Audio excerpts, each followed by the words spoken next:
Russia అధ్యక్షుడు Putin భారతదేశానికి వచ్చే ముందు రష్యా ఒక కీలకమైన సంచలనాత్మకమైనటువంటి ప్రకటన చేసింది. ఇప్పటిదాకా రష్యాకి జూనియర్ భాగస్వామి భారత్, సీనియర్ భాగస్వామి చైనా.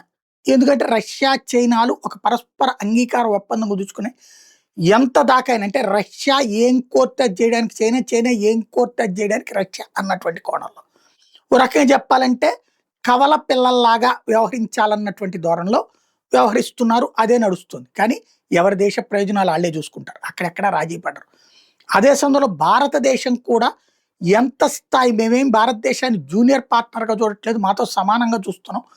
విశాలమైనటువంటి ప్రజాస్వామ్య దేశం అది. ఆ దేశపు జనాభా మా దేశంతో పోల్చుకుంటే 5 రెట్లు ఉంటది. అంత జనాభా ఉన్నటువంటి దేశం, అంత పెద్ద మార్కెట్ ఉన్నటువంటి దేశంతో, అతి పెద్ద ప్రజాస్వామ్యం ఉన్నటువంటి దేశంతో మేము పూర్తి సన్నిహిత సంబంధం మెయింటైన్ చేయాలనుకుంటాం. వాళ్ళేం కోరితే దానికి సిద్ధంగా ఉన్నామని రష్యా ప్రకటించింది.